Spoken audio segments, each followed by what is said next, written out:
100% रोजगार समाज में कैसे उपलब्ध कराया जाए और इसमें प्रयोग के हिसाब से प्रयोग का सिद्धांत क्या कहता है, ये कैसे संभव है। यदि 100% रोजगार इस व्यवस्था में संभव होता तो सबको मिल गया होता, लेकिन ऐसा नहीं हो पा रहा है। ऐसा नहीं कि लोग प्रयास नहीं करते, ऐसा नहीं कि जो हमारे राजनीतिक दल के नेता लोग हैं, जो बुद्धिजीवी वर्ग है, वो नहीं चाहता कि लोगों को रोजगार मिले, लेकिन वो सक्षम नहीं है। वो कहीं न कहीं अपनी व्यवस्था के अंदर फंसे हुए हैं, उसमें वो संभावना दिखाई नहीं पड़ती। इस बीच में हमारे बाबा श्री प्रभात सरकार जी ने प्रयोग का सिद्धांत दिया और उसमें इस बात को कहा कि सबको 100% रोजगार देना होगा। सबको जो न्यूनतम आवश्यकताएं हैं जीवन की, और खास करके 5 चीजों की, जिसमें भोजन, वस्त्र, शिक्षा, चिकित्सा, आवास, ये जो 5 मूलभूत आवश्यकताएं हैं, उन आवश्यकताओं की सबको पूर्ति करनी होगी और पूर्ति नहीं करना होगा, साथ में ऐसी व्यवस्था देनी होगी कि उसका जो स्तर जो है और ऊंचा उठाया जाए। तो ये बातें तो बहुत अच्छी लगती हैं, कैसे संभव होगा। तो ये हमारे चर्चा का आज का विषय है। यदि किसी के अंदर कोई भी इस संबंध में बातें मन में उठ रही हैं, तो आप लोग बात उसको रखिए। हो सकेगा तो दादा लोग यहाँ बैठे हैं, उस पर और विस्तार से चर्चा करेंगे और जो संभावनाएं दिख रही हैं उसको बताएंगे। और हम लोग किसी निष्कर्ष पर पहुंचे कि ये 100% रोजगार की जो हमारा नारा है, ये केवल दिखावे के लिए नहीं है, केवल ये किस्से कहानी के लिए नहीं है, ये जीवन के धरातल में वास्तविक होने वाला नारा है। उस पर हम लोग चर्चा करेंगे, ठीक है ना। तो शुरुआत क्योंकि डिबेट है, लेकिन डिबेट में होता है कि हम क्लास को दो पार्ट में डिवाइड करके, एक कहता नहीं हो सकता और एक कहता हो सकता है। कोई कहता नहीं ये संभव नहीं है, कोई कहता नहीं ये संभव है। तब क्या होता है, बीच का एक रास्ता निकलता है और उसमें हम लोग कुछ कह सकते हैं।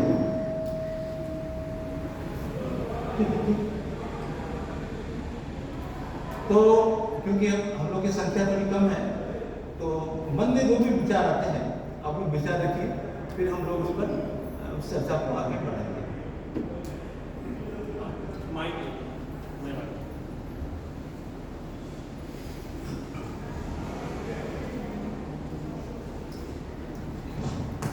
है ना, 100% रोजगार अगर सबको मिल जाए, 100% रोजगार अगर हो जाए, तो बेसिक नेसेसिटी तो अपने आप पूरी हो जाएगी।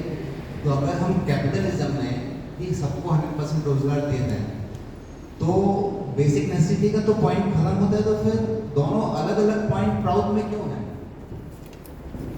एक सवाल में आया मुझे,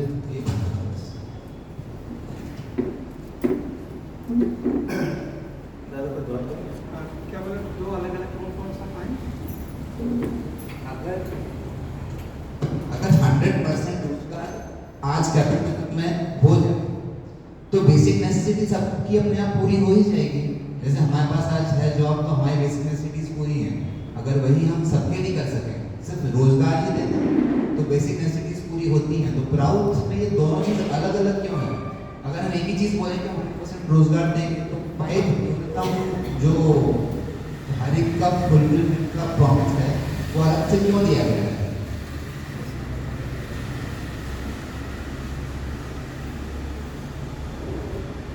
बाबा ने ये जो प्रवृत्ति जिसकी जिक्र दादा ने अपने क्लास में किया, वो सिद्धांत था, पॉलिसी अलग है। सिद्धांत बोल दिए कि 1 से 16 पॉइंट है, पूरा 16 सूत्र है, 1 से लेकर 8 तक पूरे वो एक सैद्धांतिक, एक समाज कैसे चलेगा, कैसे आगे बढ़ेगा, किस प्रकार से गति, कौन सा शूद्र युग से क्षत्रिय युग, क्षत्रिय युग से विप्र युग, विप्र युग से वैश्य युग, वैश्विक से विशुद्ध शुद्ध, एक कंप्लीट साइकिल पूरा हो गया। तो ये एक प्रकार से सैद्धांतिक सब चर्चा हुई है आज तक। जो आनंद सूत्रम का है, पंचम अध्याय में 16 जो है, इसमें सूत्र नंबर 9, 10, 11 ये आर्थिक सूत्र है, आर्थिक सिद्धांत है उसमें। जैसे नाम है युगस्य सर्वनिम्न प्रयोजनम सर्वेषां विधेयः, ये सिद्धांत है। और 100% जो रोजगार बोल रहे हैं ये सिद्धांत में नहीं है, ये सिद्धांत के अंदर में पॉलिसियां बनाई जाएंगी। उस पॉलिसी के अंदर 100% एम्प्लॉयमेंट, 100% एम्प्लॉयमेंट ये सिद्धांत में नहीं, उन्होंने लिख दिया युगस्य सर्वनिम्न प्रयोजनम सर्वेषां विधेयः। उस युग के अनुसार जितनी भी जो मिनिमम रिक्वायरमेंट है, बेसिक नेसेसिटी है, वो पूरा दी जाएगी। ये लोगों का संवैधानिक अधिकार होगा। ये संविधान में सामने हमारे मौलिक अधिकार नहीं है। हम नहीं कोर्ट नहीं जा सकते कि सरकार हमको रोटी नहीं दे रहा है, कपड़ा नहीं दे रहा है करके। प्राउड ये, और ये जो पहले बता दूं, ये कैपिटलिस्टिक पैटर्न में हो ही नहीं सकता, क्योंकि कैपिटलिस्टिक पैटर्न में जो भी चीज हो रहा है वो प्रॉफिट मोटिव है, प्रॉफिट मोटिव है। प्राउड में no loss no profit, production for no loss and no profit, इसी based production for consumption not for profit. भाई कैपिटलिस्टिक में जो प्रोडक्शन हो रहा है ओनली फॉर प्रॉफिट, प्राउड में for consumption, no loss no profit basis पे चलेगा। तो कैपिटलिस्टिक पैटर्न में तो सवाल ही नहीं उठता 100% रोजगार देने की। वो तो चाहेगा कम से कम आदमी को अपने कंपनी में रखे, वो तो रिट्रेंचमेंट करेगा, छट नहीं करेगा, लोगों को हटाते जाएगा, नए नए साधन आगे मैकेनाइजेशन करेगा, लोगों को कम करते जाएगा। तो वहाँ तो असंभव है।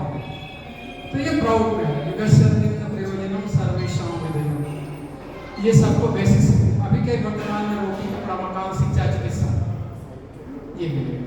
थोड़ा सा मैं हट करके बोलूँ, चल रहा है प्राउडिस्टिक पैटर्न में free education and free medical facility for all, सबको फ्री में मेडिकल मिलेगा, मेडिकल फैसिलिटी सबको फ्री रहेगा, सबके लिए एक ही व्यवस्था हो गया। ऐसा नहीं मंत्री है तो उसके अलग, संतरी है तो उसके अलग, एक ही बेड में रहेंगे अगल बगल। जो फैसिलिटी मंत्री को मिलेगा वही संतरी को मिलेगा।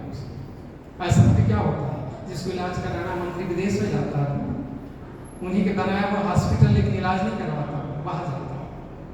तो वहाँ पे सबके एक समान व्यवस्था होगी और फ्री होगी सब, कोई केस काउंटर नहीं, कुछ नहीं। वैसे ही एजुकेशन, आज आम आदमी जो पैसा कमाता है किसलिए कमाता है? अपने बच्चों की पढ़ाई लिखाई के लिए, और भविष्य को देखते कि मैं बीमार पड़ जाऊंगा उसके लिए। ये दो में सारा उसका जो जमा पूंजी इसी में खर्च होता है। बच्चों की पढ़ाई कितना महंगा हो गया, ये फ्री कर दिया प्राउड, एकदम फ्री। अब एकदम चिंता मुक्त हो गए, बच्चों को क्या पढ़ाना है, क्या करना है, एकदम फ्री। इलाज के लिए एकदम फ्री, आपके ऊपर बर्डन ही नहीं है। बेटी बेटों की शादी के लिए आनंद मार्ग में जो लेसनरी मैरिज, नो डाउरी, फ्री में शादी होगी ना, कहीं कुछ तो है नहीं, झंझट ही नहीं, चिंता है नहीं। तो इस प्रकार से ये जो तीन व्यवस्था, तीन सिद्धांत है, युगस्य सर्वनिम्न प्रयोजनम सर्वेषां विधेयः, आगे और है अतिरिक्त प्रदातव्यम गुणानुपाते। कम्युनिज्म में कहता है सब चीज सबको एक समान, इक्वल डिस्ट्रीब्यूशन। राउट कहता है रेशनल डिस्ट्रीब्यूशन, ये रेशनल डिस्ट्रीब्यूशन है। एक डॉक्टर है, एक इंजीनियर है, इंजीनियर खलासी को बराबर कर देंगे तो इंजीनियर क्यों काम करेगा? उसको भी उतना ही पेमेंट, उसके खलासी को भी उतना पेमेंट।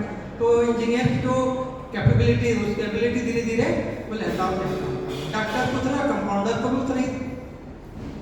दादा इनको पॉइंट कुछ और आपको, हाँ, तो इस प्रकार से ये थोड़ा सा हट बता दिया था इसमें।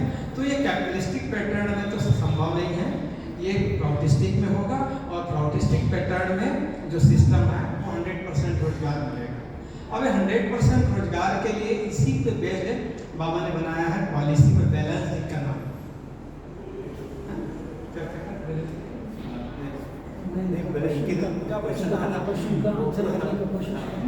आपको तो बता दिया मैं, वो बोल रहा है कैपिटलिस्टिक पैटर्न में, तो कैपिटलिस्टिक पैटर्न में तो हो ही नहीं सकता।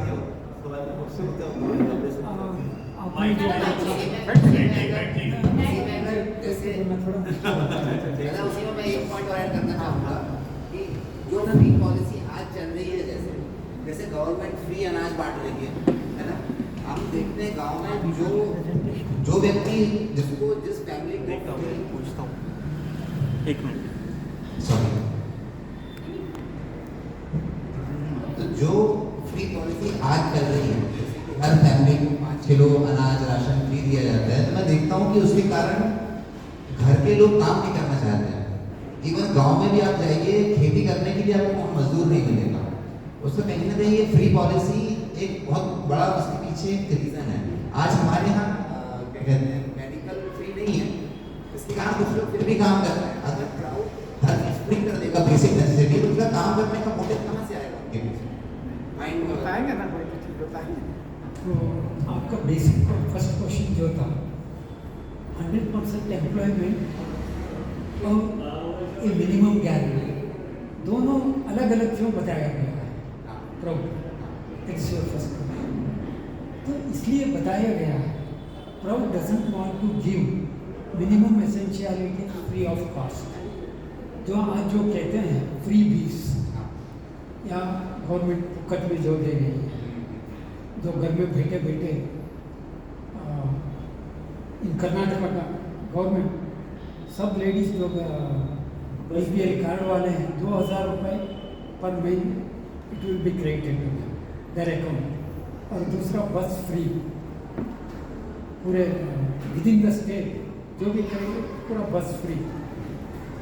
ऐसे हालत में जो आपने बाद में कहा that happens, that is people will not be, Baba is very clearly said, by giving free people will lose the interest and they will become lazy. That is why 100% employment with guaranteed purchasing power की खातरी होगी कि मुझे अगर 100 रुपये मेरा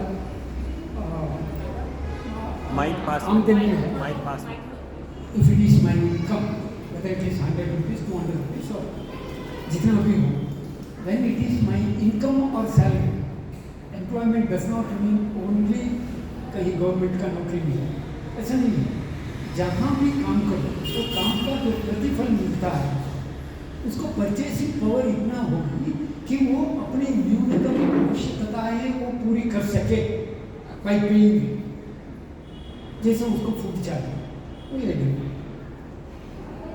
वो न्यूनतम आवश्यकताएं जितने फूड, क्लॉथ, शेल्टर, जितने भी अगर हो सके तो गवर्नमेंट फ्री दे दे। ये कौन सा education and health, not food and needs. For that he has to struggle. चाहे तो काम, he needs good food, sumptuous food और उसके बाद न्यूट्रिटिव फूड। उसके लिए जितना खर्चा लगेगा that will be he the each person will work and get it. फुकट में कोई नहीं देगा। Baba is very clearly mentioning this free distribution is not, that is why 100% employment. कोई ये ना बोल सके कि अरे मैं इतना कर ही सकता था अगर मुझे एम्प्लॉयमेंट मिले, कोई नहीं बोल सकेगा। 100% employment is guaranteed in proud. कैसे देगा प्राउड? दैट इज अगर ज़्यादा कुछ मौका मिले PPT presentation within 15 minutes I can tell how proud we keep that. वो नहीं है, प्रोजेक्टर चाहिए, सबको चाहिए, बोर्ड चाहिए, मतलब नहीं है। अच्छा, तो ऐसा ही बोलना पड़ेगा और बाद में अगर दूसरे क्वेश्चन से उसके बाद में भी मैं बोल सकता हूँ। तो am I clear? Yes, sir. तो 100% एम्प्लॉयमेंट इज मस्ट। अभी कैपिटलिस्टिक सिस्टम में क्या है, वो द इकोनॉमिस्ट एक्सेप्ट कि 10% अप टू 10% और 12% unemployment is acceptable for them, क्योंकि यहाँ किसी को परचेसिंग कैपेसिटी का भरोसा नहीं है, 100% एम्प्लॉयमेंट का भरोसा नहीं है। जैसा दादा ने कहा, संवैधानिक अपना राइट होगी, अगर मुझे काम करने का मौका नहीं मिला, I can sue the government and से मुझे काम करने का मौका नहीं मिला। आई कैन नॉट से मुझे खाना नहीं मिला, काम करने का मौका दो। देन सेकेंड, उससे जो मुझे प्रतिफल मिलता है, जब देखिए अभी कुछ स्टेट्स में नॉर्थ इंडिया में the workers' wages are hardly 150, 200 रुपये, और साउथ में जाएंगे आप 500 से 600 रुपये एक ऑर्डिनरी अनस्किल्ड लेबर। बट कोई परचेसिंग कैपेसिटी का एस्टिमेट्स नहीं है। So this is in PROUT समाज wise it will be decided, wages हो, सैलरी हो, कैसे रहेगा वो, ताकि मिनिमम इतना तो we should be able to right after working. And PROUT also says reduce the number of working hours. आज के जैसा 10 घंटे काम करो और कभी कभी 12 घंटे 14 घंटे भी काम करो, और उसके बाद भी अपना पेट पूरा भरता नहीं है, बच्चों को ना पढ़ा सकते हैं, ना अच्छे कपड़े पहन सकते हैं, ऐसा तो हालत है ही है। Proud will never tolerate. इसमें जो मेन बात है, जो प्रेजेंट की व्यवस्था है, कैपिटलिस्ट व्यवस्था है, उसमें उसका एम ये नहीं है कि आपको रोजगार देंगे, वो एम नहीं। तो जैसे दादा बता रहे थे, उसका एम है प्रॉफिट, और प्रॉफिट के लिए और मैक्सिमाइजेशन ऑफ प्रॉफिट के लिए जितना ज़्यादा से ज़्यादा हो सके उसके लिए वो प्रयासरत हमेशा रहेगा। तो उस व्यवस्था में 100% एम्प्लॉयमेंट नहीं होगा। दूसरा जो भट्टाचार्य बता रहे हैं, उन्होंने कहा कि ये जो परचेजिंग पावर है वो इम्पोर्टेंट है। जब तक परचेजिंग पावर, फ्री राशन और ये जो चीज़ें मिल रही हैं वो आदमी के चॉइस का होना चाहिए। तो ये तो उसकी परचेजिंग पावर रहेगी तो मार्केट चलेगा, और मार्केट की इकोनॉमी अपने आप से काम बढ़ेगी, काम उसका ज़्यादा बढ़ता जाएगा, इकोनॉमी बढ़ती चली जाएगी। लेकिन मनुष्य को अपने विकास का पूरा लाभ मिले, उसकी जो क्षमताएं हैं उसका लाभ मिले, इसके लिए जरूरी है कि शिक्षा जो है किसी की बाधित ना हो। इसलिए सबको समान और अच्छी शिक्षा देने की गारंटी हम लोग प्रभुत्व में लेते हैं। और दूसरा जो मेडिकल की बात थी, देखिए स्वास्थ्य एक ऐसा विषय है जिस आदमी का जो स्वास्थ्य की जो गड़बड़ होता है उसको तब पता चलता है कि जरा सी देर में यदि आपका पेट खराब हो गया तो क्या होगा, आप काम करने लायक नहीं है, आपका हट्टा कट्टा शरीर है, कुछ नहीं कर सकते, एकदम ढीले पड़ गए। आदमी सोचता है कि हम तो किसी काम के नहीं है, ऐसी बीमारियां हो जाती हैं, बड़ा हताशा का होता है। और वो जो चीज़ है उसके लिए एक उसको पेमेंट करना पड़े, उसके लिए साधन जुटाने पड़े, तो ये बहुत ही लाचारी का विषय होता है। यही देखा गया है कि लोगों को जो बीमार पड़ जाते हैं तो खेत बेचते हैं, घर बेचते हैं, गहना बेचते हैं। ये तो आज की व्यवस्था में हम बात कर रहे हैं, ऐसा करना पड़ता है। तो जो कल्याणकारी व्यवस्था होगी, व्यवस्था जब होगी तो ये दोनों चीजें मुफ्त होंगी, उसकी ग्रोथ गारंटी देना है। लेकिन यहाँ पर जो विषय है 100% निकालने का, कि हम ग्रोथ में कैसे इंश्योर करेंगे कि लोगों को 100% रोजगार मिले। तो आज की जो व्यवस्था है उसमें ये पॉसिबल नहीं है, क्योंकि उसका एम तो कल्याणकारी है ही नहीं है, उसका एम ही अलग है, मैक्सिमाइजेशन ऑफ प्रॉफिट उसका एम है। तो उसके लिए तो जैसे दादा बता रहे थे कि एक आदमी 12 घंटे काम करेगा, 14 घंटे 24 घंटे काम करे तो उसको कोई फर्क नहीं पड़ता, काम करना चाहिए। जैसे एक आदमी गधे को जो लोड देता है तो 2 ईंट और डाल देता है, उसको नहीं मालूम कि गधा तो ढो रहा है, जब तक वो गिर नहीं जाएगा तब तक उसके ऊपर सामान लाता है। वैसा ही पूंजीवादी व्यक्ति के ऊपर करता है, कम से कम पेमेंट करके अधिक से अधिक उसका कैसे लाभ उठाया जाए, वही उसका एम है। तो उस व्यवस्था में जो अभी व्यवस्था में ये संभव नहीं है। तो थोड़ा मैं आगे बढ़ा के बोलना चाहूँगा। मैं इसमें बस क्वेश्चन ऐड कर देता हूँ। कि हम लोग बोल रहे हैं कि व्यवस्था परिवर्तन करें, तो व्यवस्था परिवर्तन अभी ये टाइम में हम लोग व्यवस्था परिवर्तन के लिए कहीं हम लोगों ने कोशिश किया, व्यवस्था परिवर्तन करने का कहीं कोशिश किया है? मेरा क्वेश्चन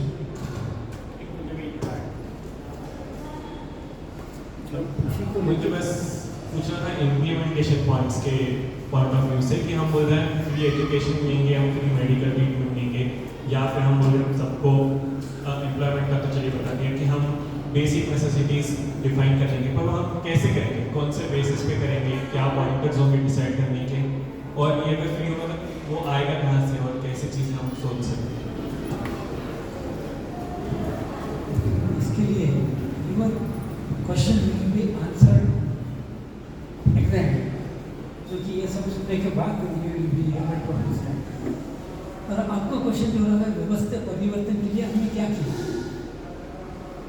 तो प्रभु का जो आइडिया है हाउ टू ब्रिंग 100% एम्प्लॉयमेंट, ये लोगों को सबसे पहले पहुंचाना है, और उसके पहले उनको अंडरस्टैंड करना है वेदर सब बनता है कोई हाँ मैं कभी नहीं है।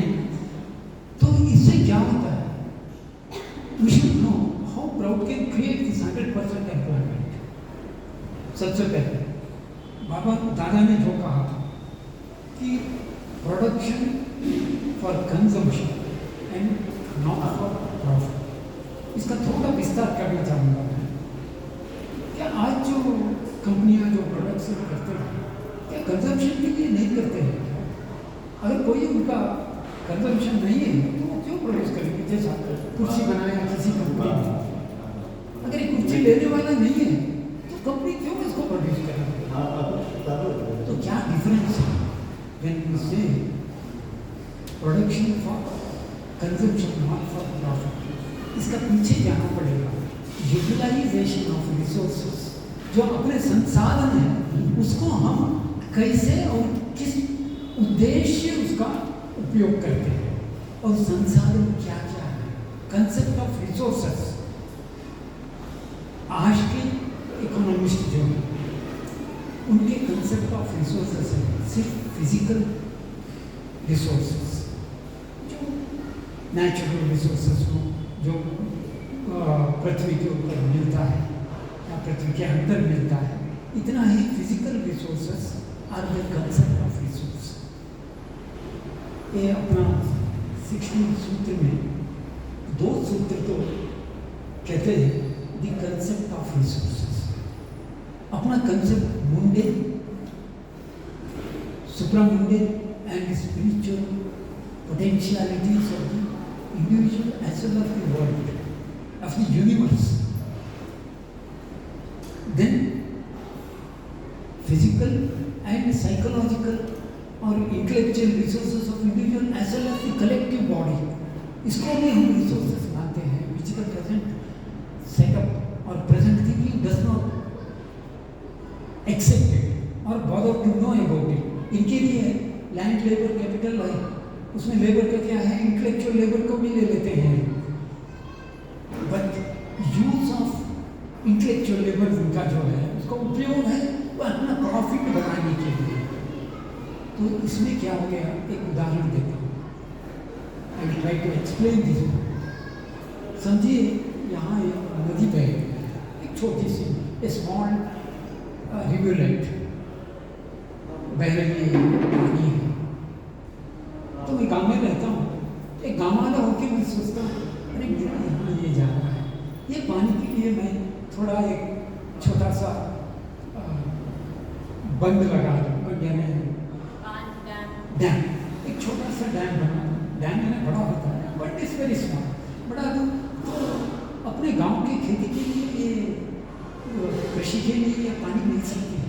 मैं सोचता हूँ थोड़ा उसमें एक इंडस्ट्रियल आदमी है, वो सोचता है आजकल पीने का पानी का बहुत ज़रूरत है, मैं इसका थोड़ा ये करके इसी को एक बॉटल बना देता हूँ, बॉटल मिनरल वाटर नाम देता हूँ, प्योर ड्रिंकिंग वाटर, और इसी को बेच दूँ तो कुछ पैसा मिल जाता है।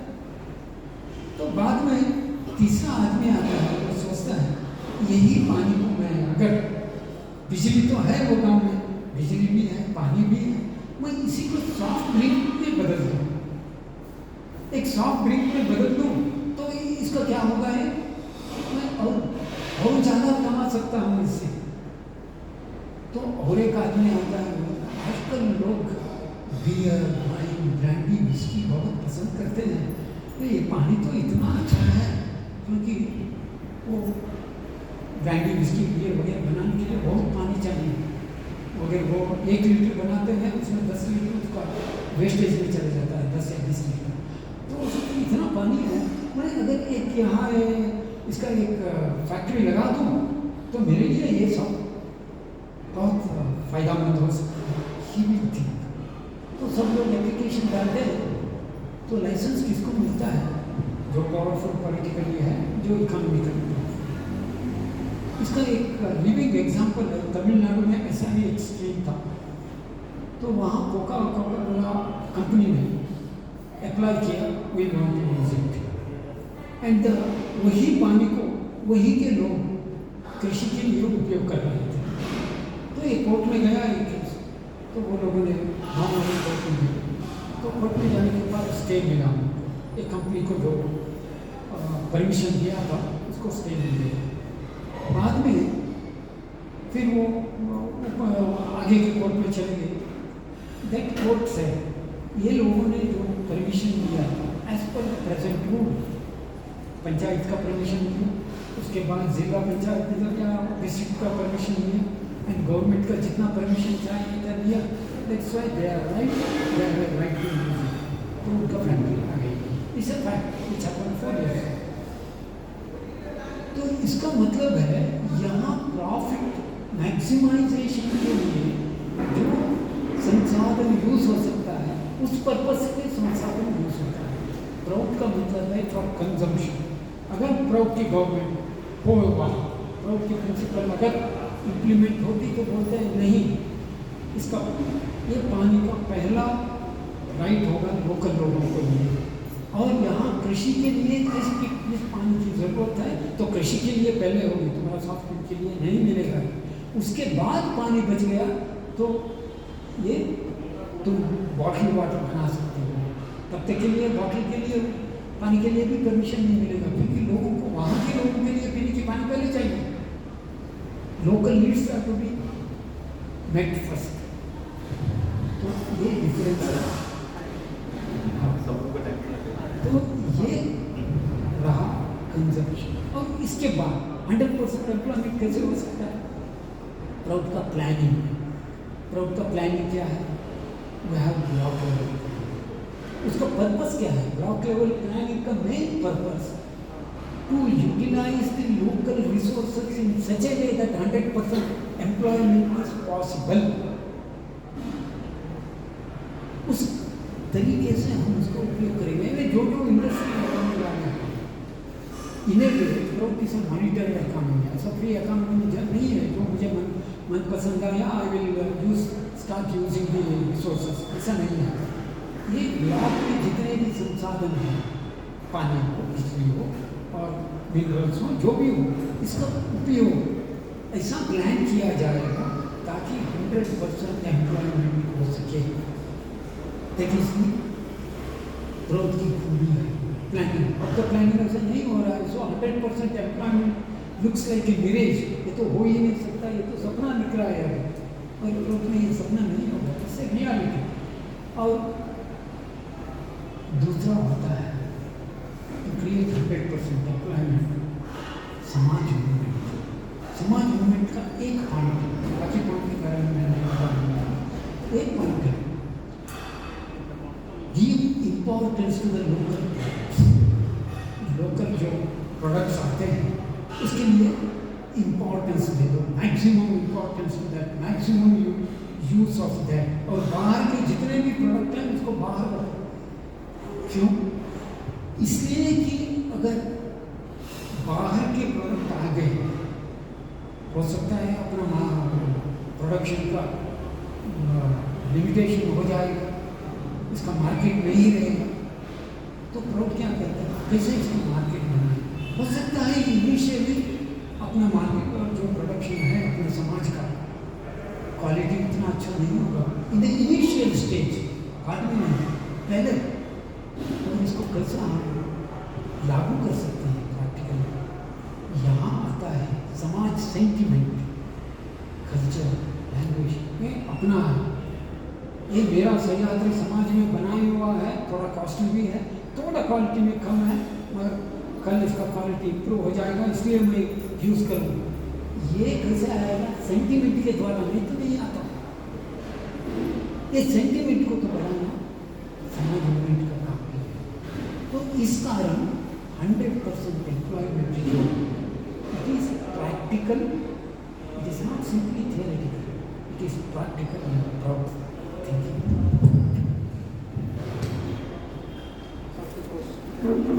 ये व्यवस्था परिवर्तन के लिए हम लोगों ने क्या प्रयास किया, ये क्वेश्चन है।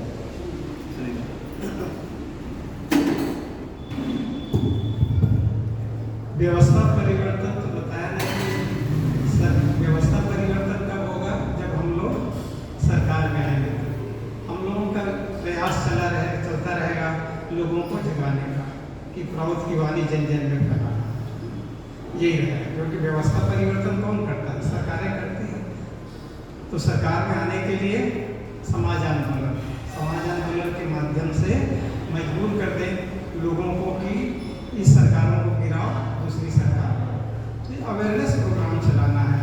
तो इसके लिए आने वाले साल मार्च 25 में पटना में एक 44 समाज का रैली है, उसमें अधिक से अधिक भाग लें।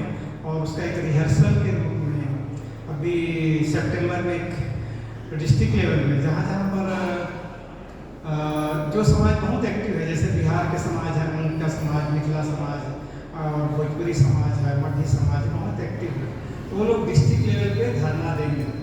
और रिहर्सल जो 25 में होगा उसका रिहर्सल एक प्रकार से डिस्ट्रिक्ट लेवल पे धरना मेमोरेंडम देंगे, उनकी जो डिमांड है उसको।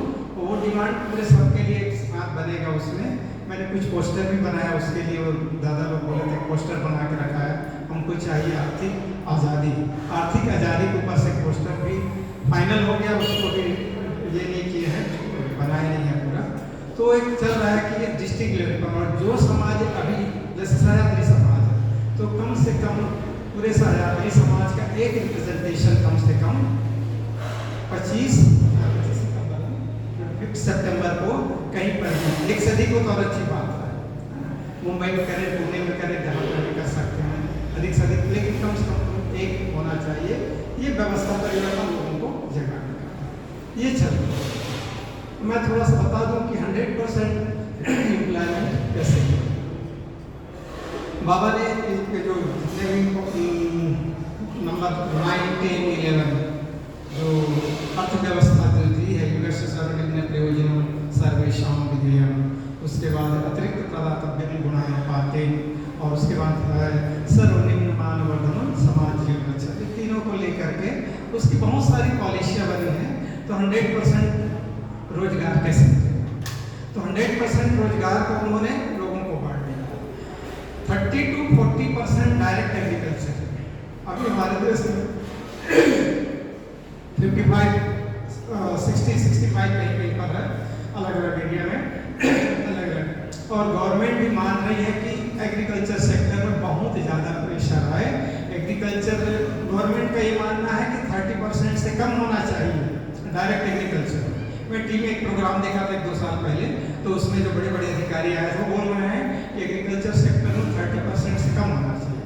लेकिन प्राउड कहता है 30 to 40% जो पीपुल है डायरेक्ट एग्रीकल्चर सेक्टर में, एग्रीकल्चर प्रोडक्शन, खेती किसानी जिसको बोलना डायरेक्ट, अभी बहुत ज़्यादा है।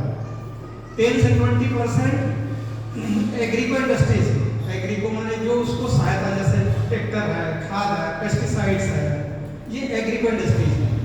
अभी ये इंडस्ट्री बहुत कम है। और 10 to 20% जाएगा एग्रो इंडस्ट्रीज, जो पैदा हुआ है, जो चीज़ पैदा हो रहा है यहाँ पर, धान पैदा हो रहा है, तो धान की जो यहाँ पैदा हो रहा है, पैडी जो पैदा हुआ, वो यहाँ से सह्याद्री समाज से बाहर नहीं आना चाहिए। दादा क्या पैदा होता है सह्याद्री समाज, यहाँ क्या पैदा होता है सह्याद्री समाज में? शुगर केन ज़्यादा होता है, गन्ना है ना। तो ये गन्ना है, गन्ना बाहर नहीं जाएगा, सह्याद्री समाज में ही रहेगा। गन्ना का जितने आप रिसर्च करिए क्या क्या बन सकता है उसमें, शुगर है, गुड़ है, और जो जो बन सकता है सर्च करिए, और उसको फिनिश्ड गुड बना करके भेजिए। रॉ मटेरियल, कच्चा माल यहाँ से दूसरे समाज में, दूसरे एरिया में नहीं जाएगा।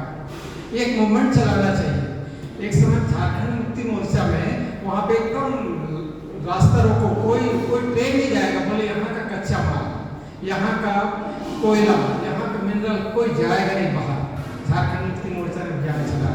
तो वैसे ही होना चाहिए कि हमारे यहाँ का जो गन्ना है, गन्ना बाहर नहीं जाएगा, गन्ना का जितना फैक्ट्री है यहीं पर बनना चाहिए, इसी सायात के समान, और लोगों को रोजगार होगा।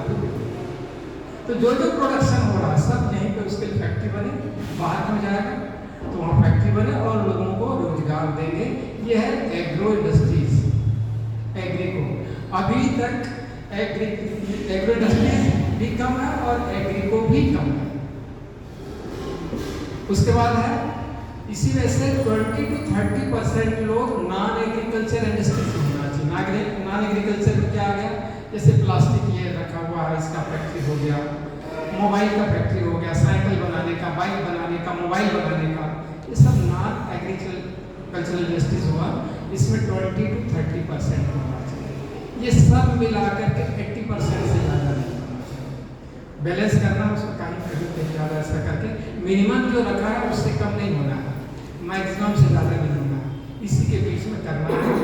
10% व्हाइट कलर जॉब, सरकारी नौकरी भी प्राउड में, अभी लोग सरकारी नौकरी के पीछे पड़े हैं। प्राउड में भी 100% सरकारी नौकरी सबको नहीं मिलेगी। 10% इसको बोलते हैं व्हाइट कलर जॉब, और 10% है ट्रेड एंड कॉमर्स, व्यापार वगैरह जो करना सब चलते हैं, सब बड़े बड़े जो व्यापार वगैरह हो रहा है, ये इनके माध्यम से जो बैलेंस इकोनॉमी है उसको 100% इकोनॉमी बांट दिया गया है। और इसके लिए क्या करना पड़ेगा, उस हिसाब से इंडस्ट्री बनाना पड़ेगा। ब्लॉक गलत होता है, ब्लॉक लेवल, आदमी घर से निकला, ब्लॉक तक गया, काम किया, शाम को वापस, जहाँ रहता है उस एरिया को कोई ब्लॉक होगा तो उस ब्लॉक में, अब कोई जरूरी नहीं कि हर एक इंडस्ट्री हर एक ब्लॉक में खुल जाए, जो जहाँ पर रिसोर्सेस है उसके हिसाब से तो वो काम करके वहाँ पे वापस शाम को आएगा। क्या होता है, बाहर का आदमी जैसा भी देखते हैं ना, तो बिहार का आदमी, छत्तीसगढ़ का आदमी मुंबई आ गया, सब चीज़ छोड़ करके डबल स्टेब्लिशमेंट हो गया। घर में एक अलग स्टेब्लिशमेंट पेरेंट्स के लिए, बच्चों के लिए, यहाँ अपने अलग स्टेब्लिशमेंट, दो स्टेब्लिशमेंट हो गया। यहाँ जो काम कर रहा है घर की चिंता, घर में जो बैठे हैं उनको उनकी चिंता, तो परेशानी की जिंदगी जी रहे हैं। कैसे भी करके यहाँ की जिंदगी कैसा हो समझ सकते हैं, जो बाहर अपना घर बार छोड़ के आए। तो इस प्रकार से बाबा कहते हैं प्राउड में सुबह निकले शाम तक घर वापस आ सके, इस प्रकार की व्यवस्था होगी। ये ब्लॉक लेवल प्लानिंग में ये जितना भी जो हमने बताया, कितना होगा 3 to 5 6 कॉलम हो गया उसका, एग्रीकल्चर, एग्रीको और agro, non agriculture, white collar job, trade and commerce, ये 100% है। लेकिन इसके 80% होता है। मैं बता दूँ ना कैसा, आप जोड़िए ना, 30 to 40 agriculture, agro 10 to 20, Agrico 10 to 20, non agriculture 20 to 30, 10% white collar job और 10% ट्रेड एंड कॉमर्स। आप जोड़िए, मिनिमम को मत जोड़िए, वो कम को करेंगे, इधर उधर करके जोड़ना पड़ेगा। मिनिमम को जोड़ देंगे तो कम हो जाएगा, मैक्सिमम तरफ भी जाएंगे, यहाँ का आदमी वहाँ एडजस्ट मैक्सिमम से जाके बढ़ जाएगा। हाँ, मिनिमम 80 हो गया, अब 20 करने के लिए वहाँ से आइए। फिक्स है, ट्रेड एंड कॉमर्स फिक्स है 10, और व्हाइट कॉलर ये 10 फिक्स है, बाकी फ्लेक्सिबल है, तो वहाँ पर ब्लॉक लेवल करेंगे। तो इस प्रकार से जैसे टेक्नोलॉजी बढ़ती जाती है तो फिर जॉब्स की ज़रूरत भी वैसे ही कम होती जाती है।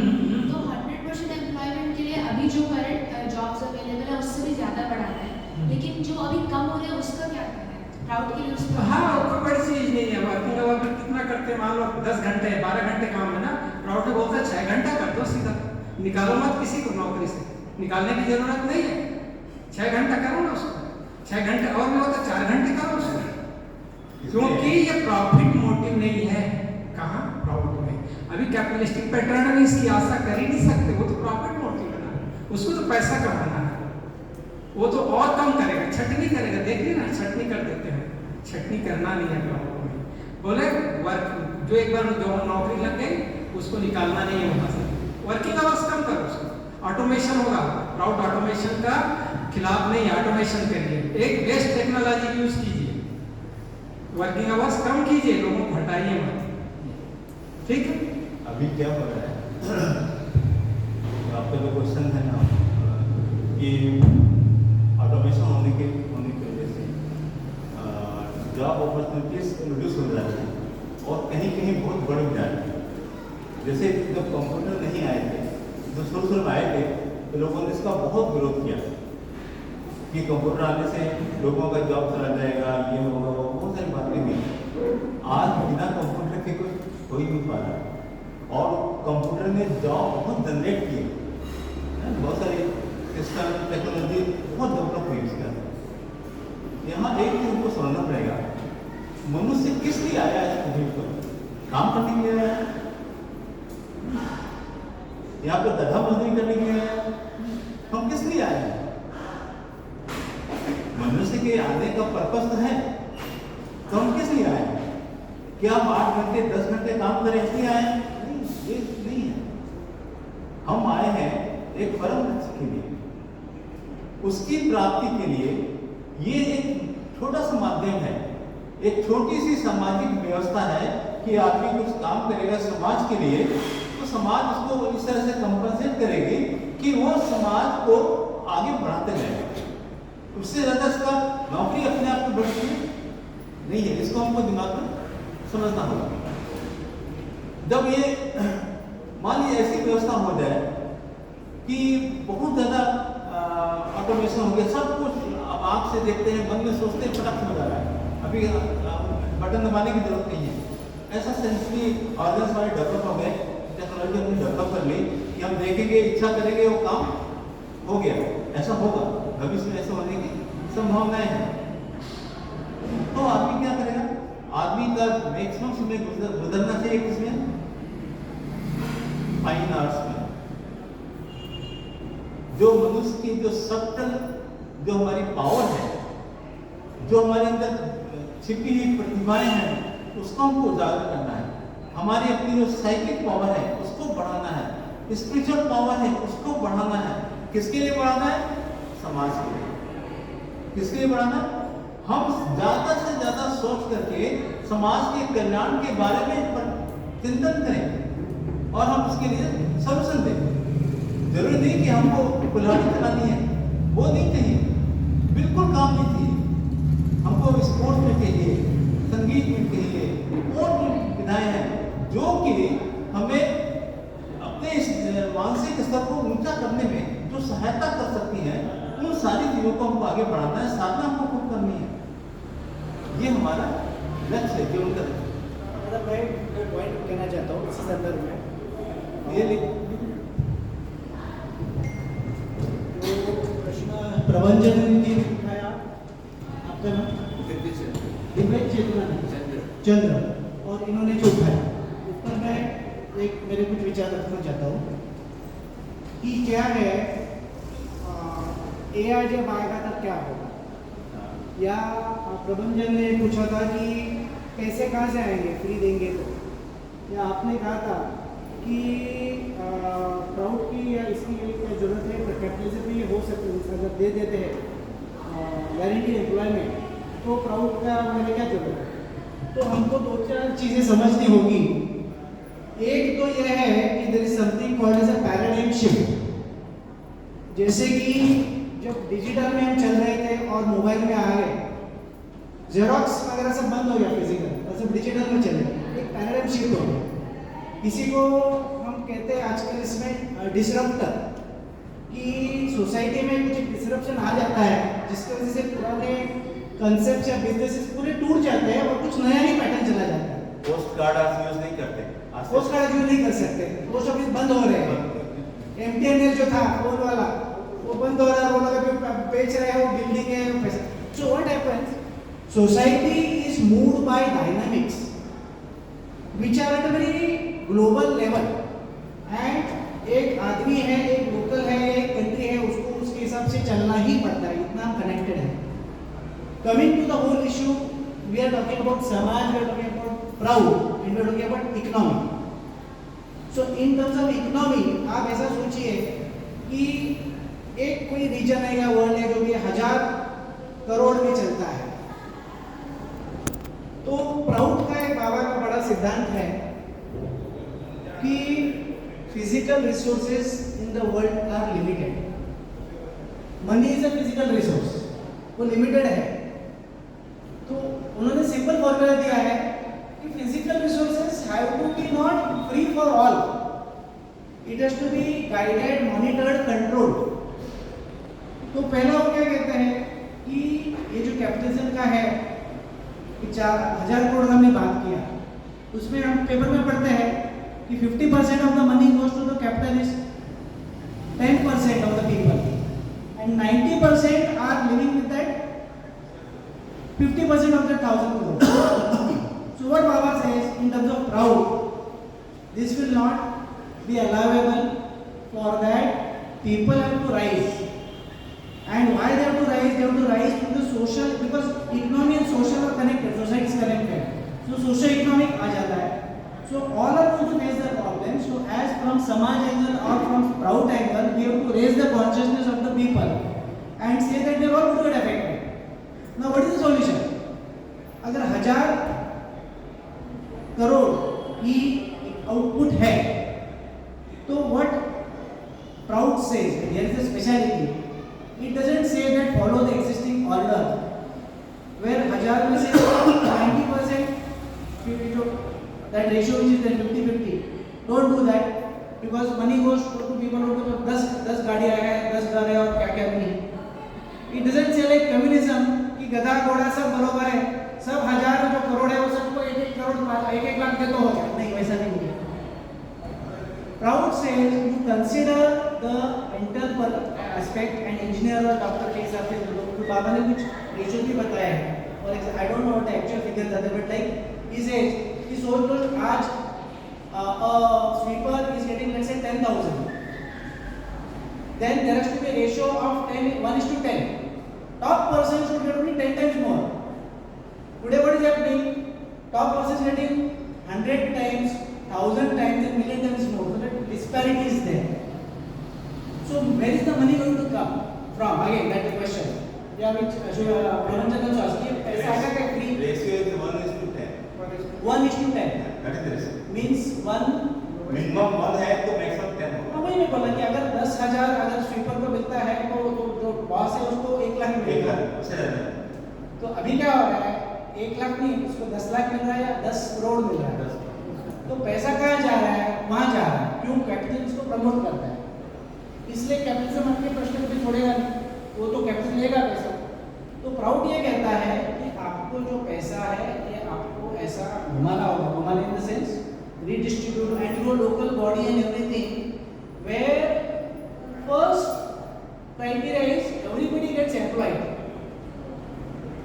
अच्छा, then बाबा also says lazy मत बनाओ इसको, उनसे काम करवाओ, give them work. So कहीं जगह का free भी सकते हो. So point is that जो when you do it this way, that capitalism जो पैसा उसको अभी सोचो तो 10 करोड़ मिल रहा है या 10 लाख मिल रहा है, उसको आगे से उतना नहीं मिलेगा. That actually you will get only 1 lakh or something or 2 lakh something. Where will the rest of the money go?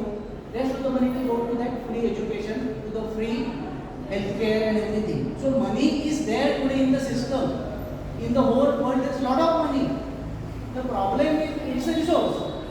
It is a common resource. What Baba is saying, you have to work towards seeing that the money is distributed in a rational manner.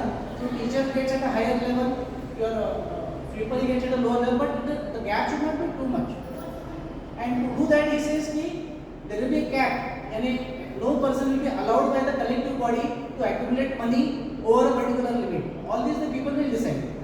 तो इससे क्या होगा? आपका जो employment वाला 100% है वो solve हो जाएगा, क्योंकि पैसा है. और आप जो कह रहे हैं कि फ्री और एजुकेशन कहाँ से आएगा, वो पैसा सिस्टम में है. हमको यही करना है कि जो जा रहा है कितने जो जेबों में जा रहा है, बैंकों में जा रहा है, जहाँ जा रहा है, वो हम कैसे समाज में लाए. और वो लाने के लिए आपको सोशल सेंटिमेंट उठाना पड़ेगा. हम महाराष्ट्र जो लैंग्वेज पे बना है, बाबा से language is not a right way of dividing this subdivision. So he says go by social economic. So this a chapter on social economic groupification Baba ने दिया है, व्हिच इज समाज इन इंग्लिश. वो पढ़ेंगे तो उन्होंने दिया कि 6-7 फैक्टर्स है जिसमें people get United. So that this is what Baba is saying. Take the example Maharashtra. Maharashtra में जो सह्याद्री है, those people have a particular socio-economic and this similarity. so you put them in Sahyadri Samaj. Then there is a Kokal belt. वहाँ के जो लोग हैं भले वो मराठी बोलते हैं लेकिन उनकी जो इकोनॉमी है, उनके जो सोशो इकोनॉमिक ये जो है सिमिलरिटीज है. तीसरा हो गया मराठा ये विदर्भ में भी total although they speak Marathi, so he is telling unite the people on the base of Samaj sentiment. What is important about Samaj the whole is sentiment. Today we see in papers that politicians use sentiment, but it is negative. So what Baba has told us as Anand Margis or Proudis or Samajis, use sentiment but in a positive way. By this, what we discussed, how will it come? That's what I was saying.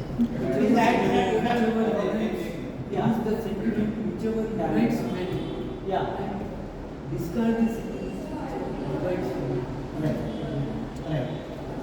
मुझे एक doubt है वापस. Namaskar. So there are कुछ observations at Indian and global level, and then a question. तो अगर हम compare करें United States से, which is supposedly the highest GDP, so USA has a GDP of about $37 trillion, okay, versus India is about $3.7 trillion. आज India में approximately 60,000 colleges हैं, 60,000 colleges, and USA has about 5,000 colleges.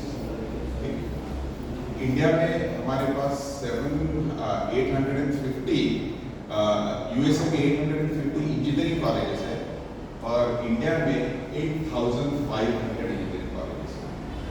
So if you look at this disparity कि किस GDP के लिए कितने लोग चाहिए, तो ये तो गणित बनता ही नहीं इंडिया के लिए. हमारे पास 60,000 यूनिवर्सिटीज और कॉलेजेस है with 45% unemployment.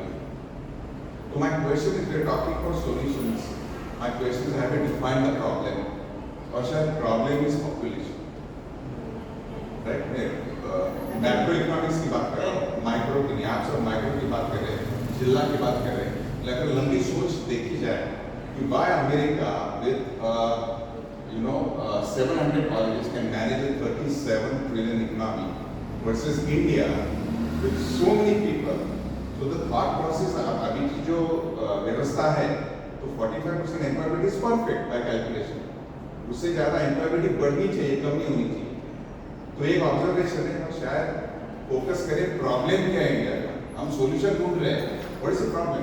Problem might be the larger problem is problem the population of India. बस इसके ऊपर आपको किसी को बात करनी है.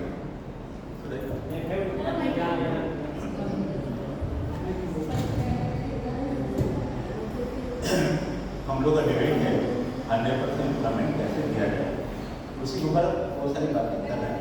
और दादा ने बहुत ही ब्रॉडर स्पेक्ट्रम में बात किया, अमेरिका वर्सेस इंडिया कंपेरिजन किया. अमेरिका एक डिफरेंट लेवल पे काम करता है और उसकी जीडीपी भी बढ़ी हुई है, उसके बहुत सारे रीजन हैं. अमेरिका के लिए पूरा वर्ल्ड मार्केट, पूरी दुनिया अमेरिका के लिए काम करती है. हम यहाँ जो प्रोड्यूस करते हैं कहाँ भेजते हैं? अमेरिका भेजते हैं, यूरोप भेजते हैं, उसके लिए काम करते हैं. वो लोग क्या करते हैं? वो लोग क्या करेंगे? वो बड़ी बड़ी चीजें बनाएंगे, जहाज बनाएंगे, रॉकेट बनाएंगे, ये बनाएंगे, वो बनाएंगे, और हमको देंगे. उनका जो चीज 100 रुपए का है वो हमको 10,000 रुपए में बेचेगा. यहाँ के रिसोर्सेज सब ले लेगा, उसकी अपनी मोनोपोली है, उसके अपने काम करने का स्टाइल है. आपने सुना होगा कि जिस कॉस्ट में वहाँ पर एक मूवी बनाते हैं, हमारा चंद्रयान चला जाता है उस कॉस्ट पर. लेकिन उसको ये हम बोलते हैं कि हमारा चंद्रयान अंदर भेजो, तो हमसे कितना पैसा मांगता? 25-30 रुपया पैसा मांगता. हम एक बात करें तो अमेरिका से हमारा कंपेरिजन, उसका जो लेवल ऑफ एक्सप्लॉयटेशन है बहुत ज़्यादा है. और पूरी दुनिया को उसने मार्केट लेके सब रखा दिया, सब मेरे लिए काम करेंगे, सब पूरी दुनिया उसके लिए काम कर रही है. और वो एक अलग स्पेक्ट्रम पे काम कर रहे हैं, उससे हम अभी कंपेयर नहीं करेंगे, वो हम लोग उलझ जाएंगे. हम लोग अभी 100% और पॉपुलेशन वाली बात है, उस पर हम लोग फोकस करते हैं.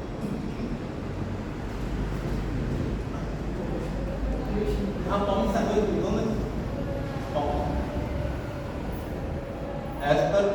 theory, population is not a problem. First of all, population is not a problem. ये प्रॉब्लम नहीं है। ये तो फंडामेंटल जो प्रॉब्लम जो कहता है उसकी बात है। हम पॉपुलेशन को कैसे यूज कर रहे हैं वो हमको तरीका नहीं मालूम। जैसे हमारे यहाँ क्या बोला गया, ब्लॉक लेवल प्लानिंग करनी है। तो मान लीजिए एक ब्लॉक में रफली 1 लाख आदमी रहते हैं, जो हमारा अंदाज है एक ब्लॉक के अंदर 1 लाख आदमी रहते हैं, और उसके पास में 100 स्क्वायर किलोमीटर का एरिया है। उसमें नदी होगी, कुछ झरने होंगे, कुछ पहाड़ होंगे, कुछ समतल भूमि होगी, इस तरह की व्यवस्था एक मान लेते हैं। तो हमको जब प्लानिंग करनी है, प्लानिंग इस तरह से करनी है कि हमारा 1 लाख जो आदमी है वो जो 100 स्क्वायर किलोमीटर का जो जगह है उसको कैसे हम यूज करें और उन लोगों के द्वारा यूज करें। अभी क्या प्लानिंग होती है? प्लानिंग होती है सेंट्रलाइज्ड। हम दिल्ली में बैठ करके, बॉम्बे में बैठ करके हम दूसरे छोटे छोटे जगहों के लिए प्लानिंग बनाते हैं। वहाँ के लोगों की क्या आवश्यकताएं हैं उस पर हम ध्यान नहीं देते। मान लीजिए एक गांव में आवश्यकता है कि किसी के पास पक्का घर नहीं, कच्चे घर में रहता है, या एक कमरे के घर में रहता है, या उसके पास में सेंटर वो लेंटर नहीं है, वो कमरे के घर में रहता है। ऐसी व्यवस्था है। ये क्या है? उसके घर बनाने के लिए की आवश्यकता क्या है? सीमेंट, लोहे का रॉड, मिट्टी, लेबर। इसमें लेबर वहां पर उपलब्ध है, वहां पर ईंट बनाने के लिए मिट्टी भी उसकी उपलब्ध है, जगह भी वहां उपलब्ध है, सब कुछ है। केवल उसके पास में सीमेंट नहीं है, रॉड नहीं है, उसको बाहर से उसको लेकर के आना है। तो वहां पर बैठ करके जो लोग सोचेंगे, और प्लानिंग कौन करेगा? जो वहां के लोग हैं वो बैठ के, हम बैठ के प्लानिंग नहीं करेंगे, लेकिन वो वहां पर बैठ के प्लानिंग करेंगे कि हमको 2 साल के अंदर सबको घर बना के देने, हमको यूज करके क्या करना है? वहां के लोकल रिसोर्सेस को यूज करना है, वहां के लोकल जो उत्पाद है उसको यूज करना है। मैं एक एग्जाम्पल देता हूँ कि वो जगह गरीब क्यों रहता है, जहां पर वो पैदा करते हैं वो गरीब क्यों है। अब एक घर का हिसाब लीजिए कि हमारे पास में एक घर है, हमारा एक परिवार है, तो एग्जाम्पल लेते हैं। आप ये देखिए, आपने 10,000 रुपये कमाया, 10,000 रुपये खर्चा कहाँ कर रहे हैं? तो आपने देखा, अरे मैंने 200 रुपये का कपड़ा खरीदा था। कपड़ा कहाँ से आया? हम तो नहीं बना रहे, बाहर से आया। मैंने अपने लिए दवा खरीदी, दवा हम नहीं बना रहे, कहाँ से आ रही है? बाहर से आ रही है। हमने जूता खरीदा, चप्पल खरीदा, कहाँ से खरीदा? वो बाहर से आ रहा है, हम नहीं बना रहे, कहीं और से आ रहा है। प्लास्टिक का घर में सामान है, कहाँ से आ रहा है? बाहर से आ रहा है। अब ये जो चीज बाहर से आ रही है, तो जो हमने कमाया पैसा क्या हो गया? तुरंत जैसे ही हमने कमाया पैसा कहाँ गया? शहरों में चला गया, क्योंकि वो जो बनाने की फैक्ट्री है वो कहीं और लगी हुई है। तो जैसे ही हमने कमाया उसका खर्चा कहाँ गया? वहां चला गया।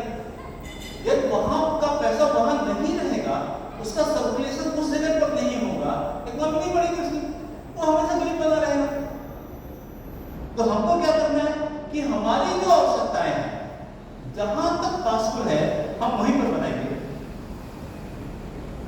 उसके लिए हम नियम कानून बनाएंगे, हम बाहर के सामान को ध्यान देंगे।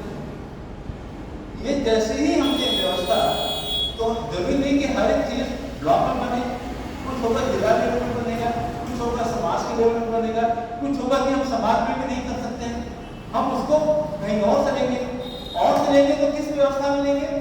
तो उसके लिए प्रौद्योगिक व्यवस्था दी कि हम बार्टर सिस्टम को लेकर आएंगे। सामान के बदले सामान, तुम हमारा सामान लो, हम तुम्हारा सामान लेंगे, जिससे कि एक्सप्लॉयटेशन रुके, शोषण रुके।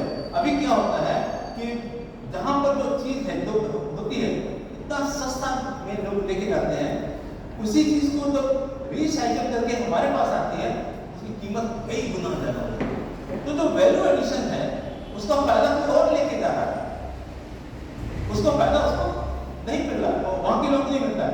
तो जो जितने भी इनिशियल प्रोडक्शन से लेकर के कंज्यूमर प्रोडक्शन तक की जो चीज है, उस प्रोसेस में वहां के लोगों को काम करेंगे, उसका वैल्यू एडिशन का लाभ वहां के लोगों को जब मिल जाएगा तो इकोनॉमी बहुत ग्रो करेगी। वो फिर वो जगह गरीब की गरीब नहीं रहेगी।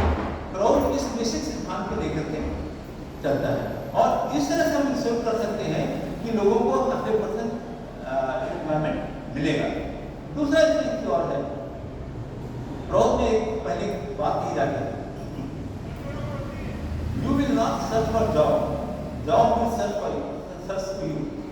ये हमारा क्वेश्चन था बहुत पहले, अभी हम लोग बात नहीं करते, लेकिन पहले कहते थे। क्यों कहते थे?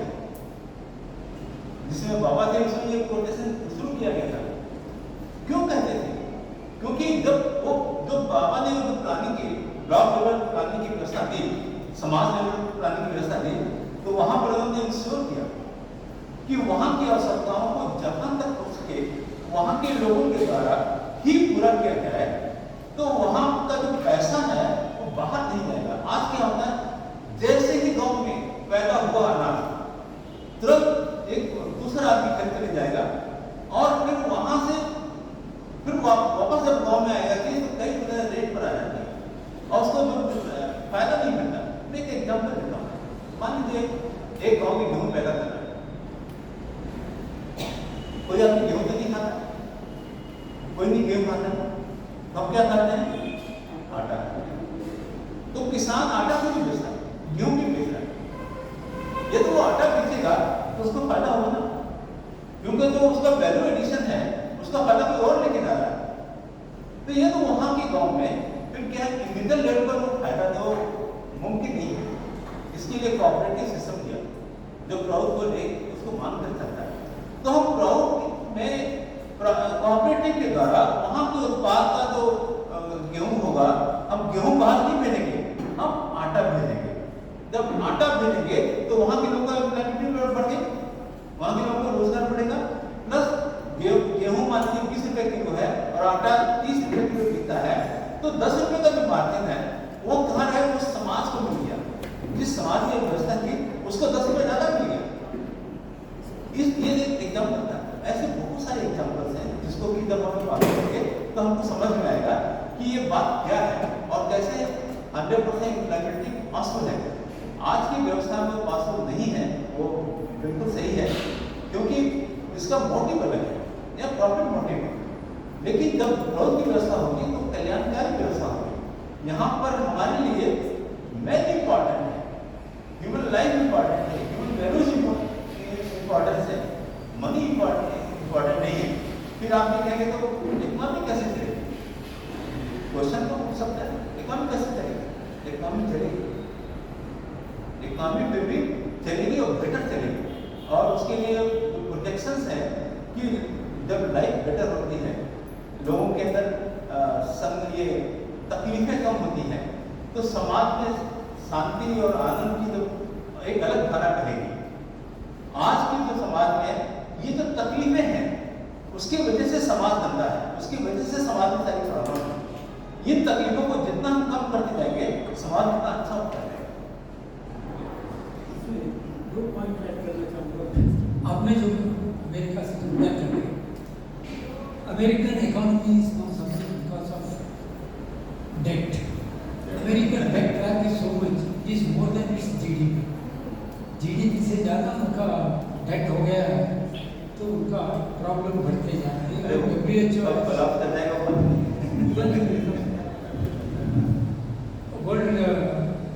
फोकस पॉपुलेशन पे खड़ा होता है। अच्छा, पॉपुलेशन में और एक पॉइंट ऐड करना चाहूँगा। पॉपुलेशन हम समझते हैं कि वो India's population is very high.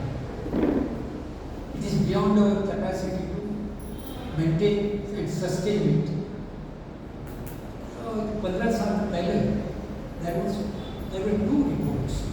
One is from ICAR, Indian Council of Agricultural Research, new Delhi का जो it's a government body.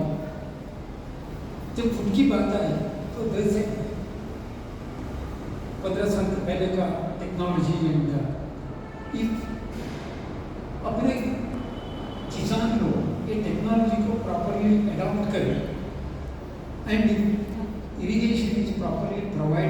With in तब के जो कंडीशंस हैं, the production capacity of food grains and other agriculture products can be increased 6 times, 6 times.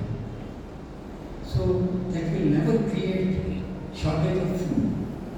And along with that, एक जब plant nuclear आ जाता है, it will be a resource for many industries. दूसरी report उसी समय का था, WHO. It said अगर दुनिया के पूरे एरेबल लैंड यानी जो कल्टीवेशन के फिट है, उसी लैंड को हम लें और उसी को प्रॉपरली कल्टीवेट करें with the proper system of agriculture, the world food production can be increase 15 times, 15 times. That was 15 साल पहले का 2 report. So population is no, it is really no problem. जैसा दादा ने कहा, इनको कैसे यूज करना चाहिए. इफ वी लुक एट एक एग्जांपल जैसा आपको देते हैं, 1947 में इंडिया की पॉपुलेशन 35 करोड़ थी. 1947 जब हम आज़ाद हुए तो हमारी पॉपुलेशन 35 करोड़ थी. आज हम 140 करोड़ हैं. जब हम 35 करोड़ थे, भूखमरी में थे, लोग नंगे घूमते थे, खाने को नहीं मिलता था, 2 टाइम का खाना खाना मुश्किल था और बहुत समय अकाल पड़ा खाने की. और हम खाने के लिए दूसरों से पैसे अमेरिका से कहाँ से खाना मंगाया. आज तो हम सारा कुछ खा रहे हैं. 140 करोड़ लोग खा रहे हैं. 140 करोड़ खा रहे हैं. तो 140 करोड़ खा रहे हैं. ये population is not a problem. Technology को हम मैक्सिमम यूज करेंगे. ये यहाँ पर 500 करोड़ भी हो जाएगा ना, तब भी खाने का प्रॉब्लम नहीं रहेगा. टेक्नोलॉजी को इस तरह से यूज करना है.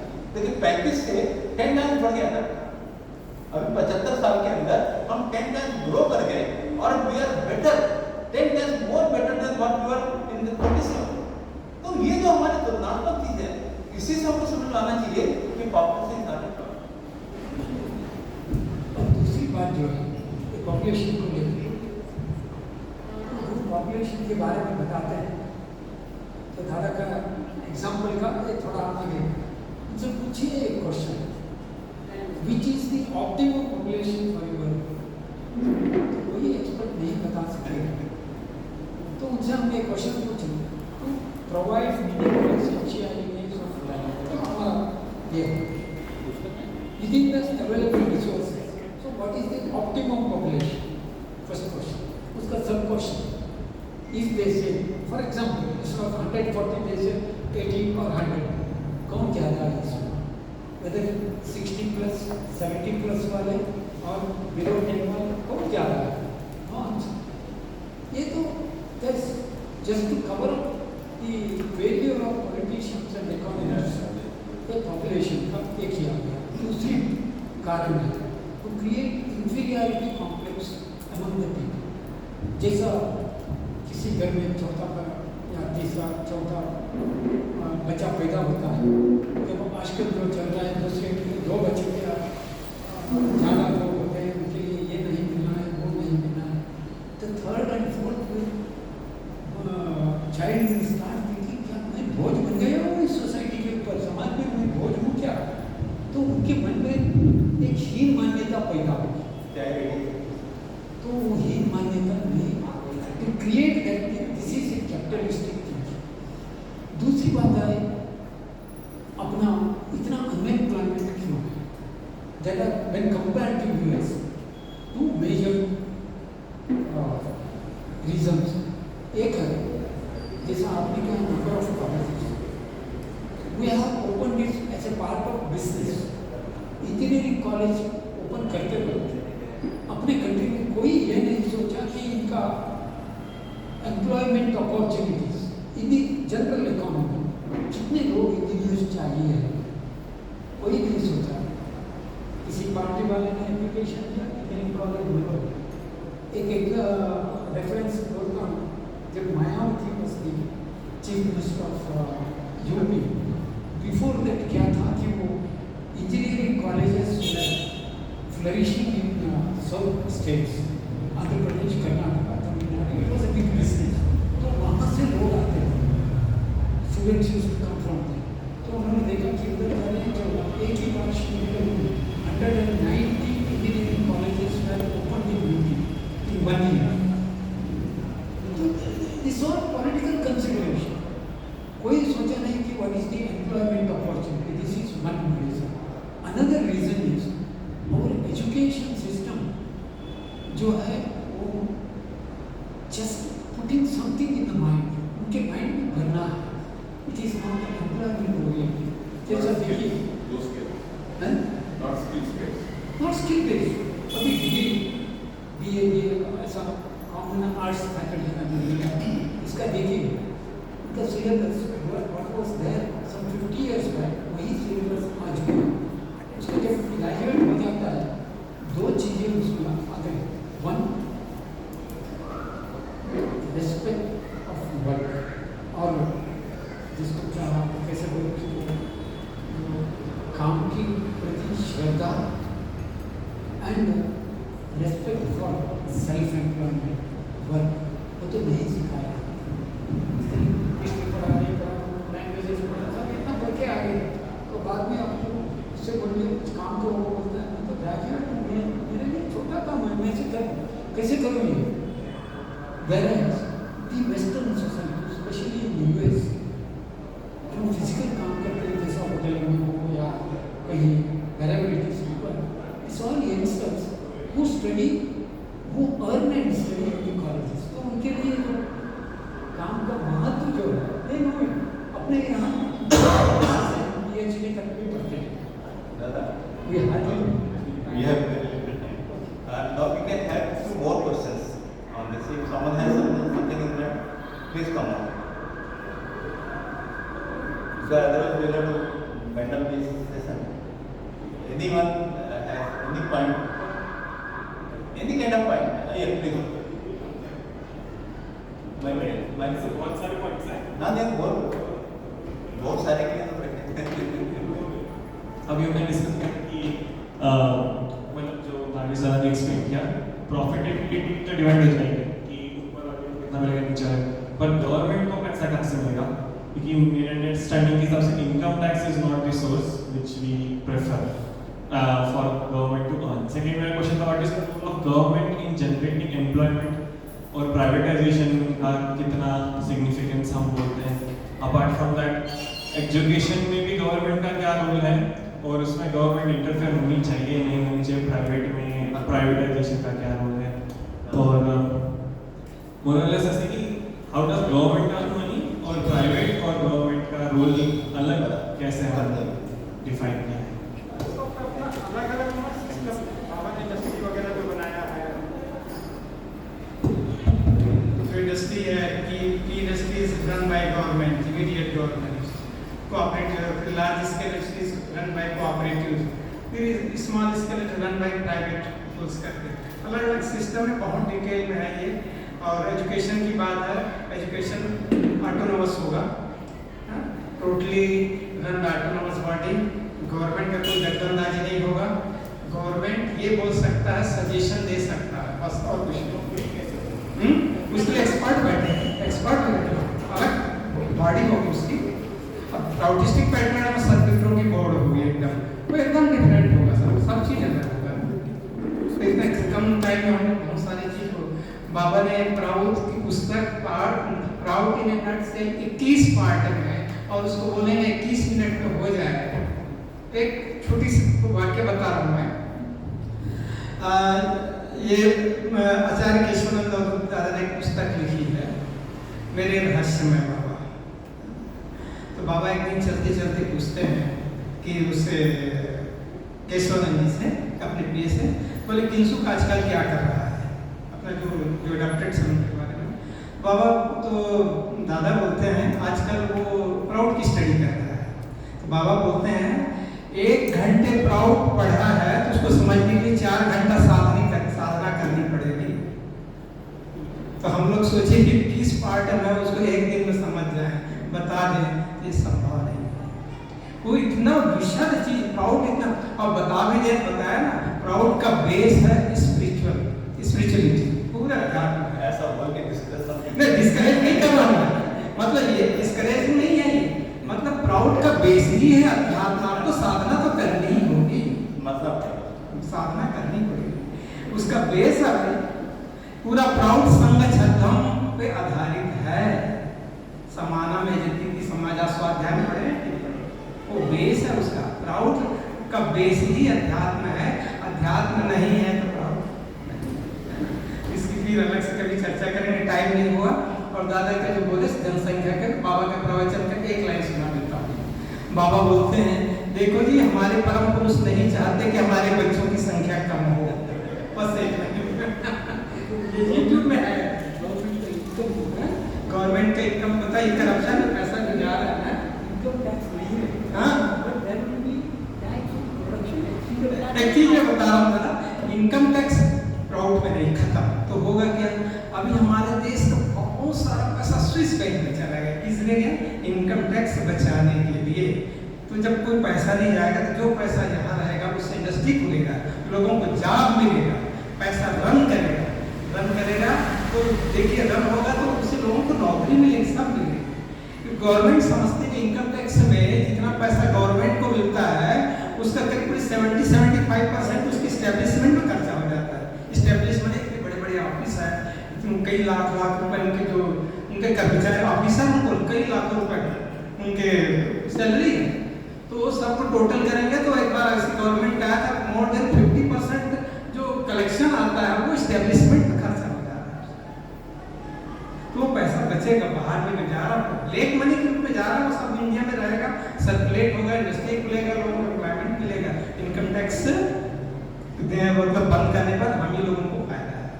ये गवर्नमेंट उनके दिमाग में नहीं आ रहा है कि इनकम टैक्स को बंद कर दें। ये ग्रोथ में डायरेक्ट टैक्सेस नहीं है। आप समझ रहे हैं डायरेक्ट टैक्सेस, इनडायरेक्ट टैक्सेस, उसका इम्प्लीकेशन क्या है?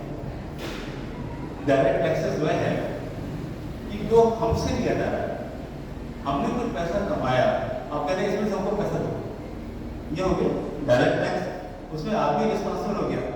इनडायरेक्ट टैक्सेस क्या है?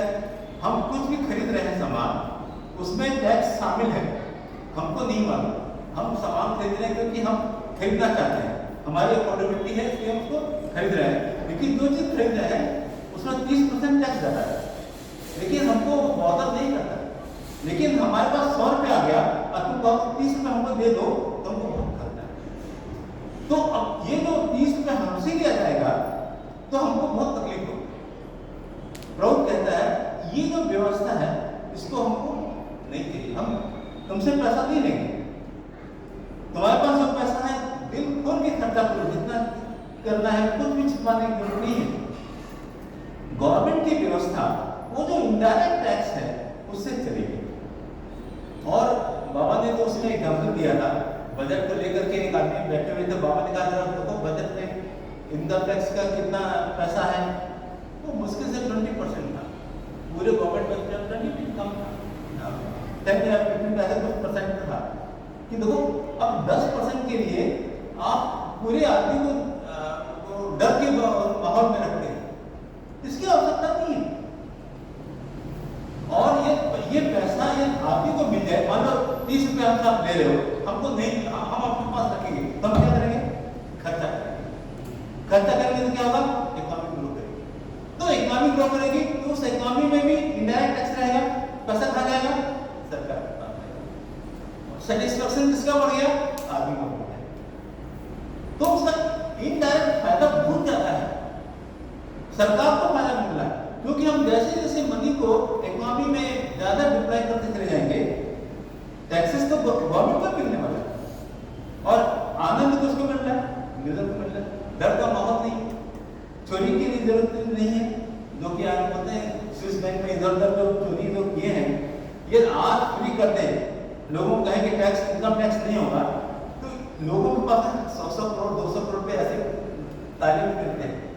किसी ने सोना खरीद करके 1000 करोड़ का रखा हुआ है, बेकार वो डेट मनी है। तो ये तो उसको पैसा है, ऐसा मतलब उसको फ्री करने के लिए मिल जाए तो सारा मनी सोसाइटी में आएगा और सोसाइटी बहुत ज्यादा ग्रो करेगी। ये उसका लॉजिक है, रास्ता है। एक क्वेश्चन और भी करते हैं।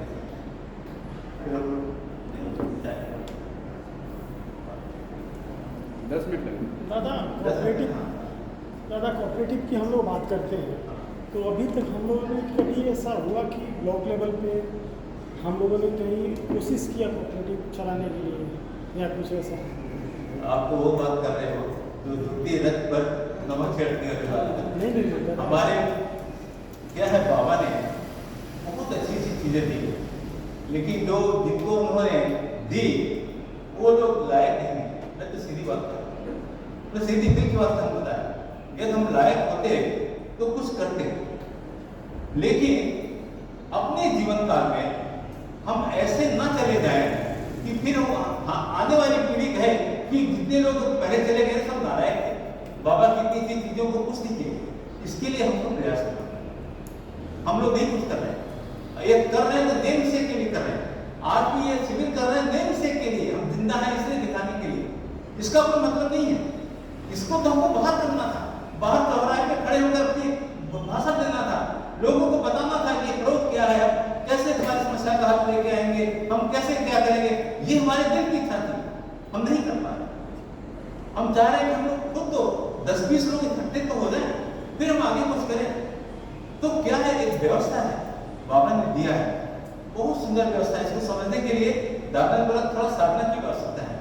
साधना होगा, एक स्पिरिचुअल जब पावर आएगी ना, आत्मा की शक्ति बढ़ जाती है। जैसे कि मैं बोल रहा हूँ ना, तो मैं अंदर से बोल रहा हूँ, मुझे मालूम नहीं क्या अंदर क्या पीड़ा है इसमें। ये पीड़ा 10-20 आदमी के अंदर होनी चाहिए। जिस दिन ये पीड़ा हो गई, सब कुछ हम बाहर आ गए। और हमारे यहाँ जितने भी लोग हैं सब नेम सेक के लिए बहुत काम किए हैं, वो कुछ नहीं है, लेकिन इसके लिए हताश होने की जरूरत नहीं है। ये काम कोई और नहीं करेगा, हम करेंगे, और हमको करना है। ये भावना जब हमारे अंदर पैदा हो गई, सब कुछ हो गया। ये भावना पैदा करनी है, पहले हम अपने अंदर पैदा करेंगे, फिर हम समाज में आएंगे। लोग गाली देंगे, लेकिन हम अपनी बात कहेंगे और सुनाएंगे लोगों को। इस तरह का जुनून जब तक नहीं आता है,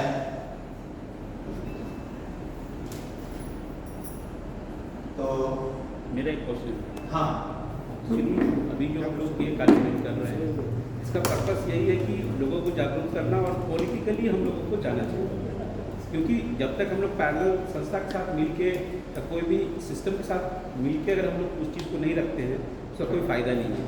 जैसे आप बोले कि अभी जैसे हम ग्राम लेवल पे कुछ भी काम कर रहे हैं, लेकिन गवर्नमेंट का सिस्टम वही है, तो सिस्टम मतलब अंततः वो सक्सेस नहीं हो पाएगा। तो हम लोगों को मतलब किसी भी तरह उनके बराबर बैठना होगा। आज जैसे बीजेपी 2 सीट से 240 पे पहुंची है, वैसे हम लोग को भी पहुंचना होगा, तभी हम लोग वहाँ कानून चेंज करके और तो मेरा कहना है कि मतलब this is the only way, मतलब अभी करंट सिनेरियो के हिसाब से मतलब ये सही है या गलत है मेरा सोच। मैं बोला कि मतलब जो अभी हम लोग सोच रहे हैं कि पैरेलल सिस्टम पे जाकर फिर कानूनों को बदलना और फिर उसके हिसाब से प्राउड के हिसाब से कानून बनाना, यही मतलब ये सोचना सही है अभी के हिसाब से कि ये गलत है? ये बात तो सीधी लग रही है, लेकिन इसमें बहुत संघर्ष है, बहुत ज़्यादा संघर्ष है। इसको स्मूथ करने के लिए वैचारिक रूप से क्रांति बहुत आवश्यक है। सब लोग कन्विंस हो जाए। एक हो गया कि हमने किसी तरह से गवर्नमेंट बना ली और उसके से हम तानाशाही कर देंगे, उससे काम नहीं चलेगा। ये सारे ये बंद कर दो, ये बंद कर दो, इससे काम चलेगा नहीं। हमको इस काम जो हम करना चाहते हैं, हम लोगों के दिमाग में पहले बैठाएं, तो लोगों को जागरूक करें। वो जागरूकता लाने बहुत आवश्यकता है। उसके बाद ये पहला भी काम करेगा। और जब तक कि जो व्यवस्था के नियम कानून से चल रही है, उन नियम कानून में जब तक परिवर्तन नहीं लाएंगे, हम नहीं कुछ कर सकते। उसके लिए प्रयास हमको करना है। यही कारण है कि हम चाहते हैं कि समाज के लेवल पर लोगों की जागरूकता बढ़े, समाज को आगे लेकर के हम अपनी आवाज लोगों तक पहुंचाएं। बाबा यही चाहते हैं, समाज के को लेकर के सेंटिमेंट तंत्र फैलाने के लिए। बाबा ये नहीं चाहते कि इसके नाम पर हम आपस में लड़े, वो बिल्कुल चाहते हैं, लेकिन इसके माध्यम से हम लोगों तक अपनी बात को पहुंचा सके और प्रौद्योगिकी के बारे में जो व्यवस्था है, ये कितनी नॉर्मल व्यवस्था है, ये उनके कानों तक पहुंचा दें। तो बाबा का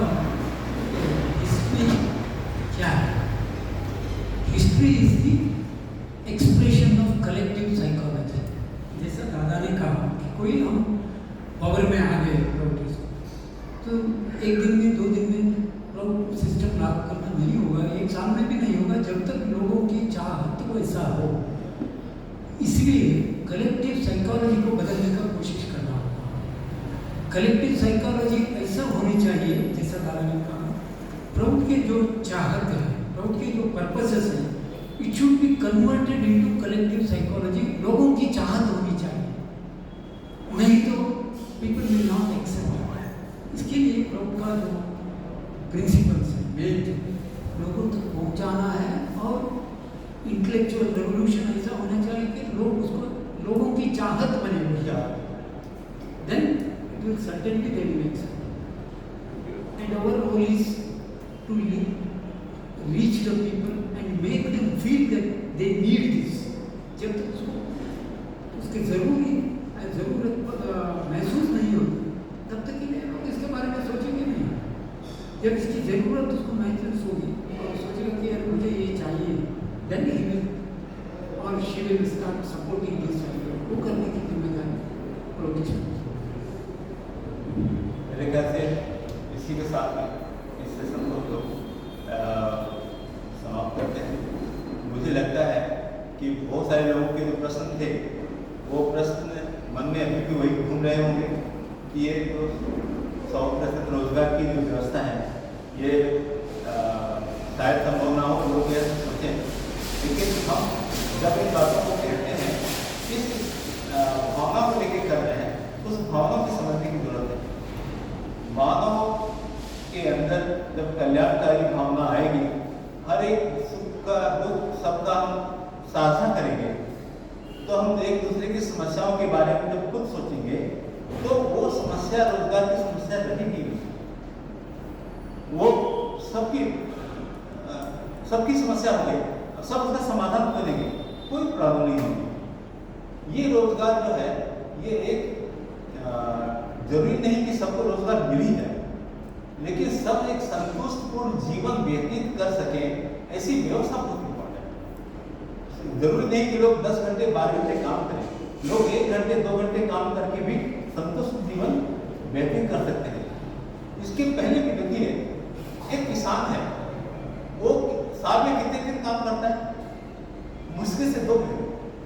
कभी 2 दिन आया गया पानी लेके आया, 2 दिन गया तो फिर वो करके आया, फिर जाकर 6 महीने बाद में फिर गया काट करके आया, यही करता है वो। नहीं वो 10 से 12 घंटे डेली काम नहीं करता है, वो उसकी जरूरत नहीं थी। अब जाके देखो, फिर वो क्या करता था?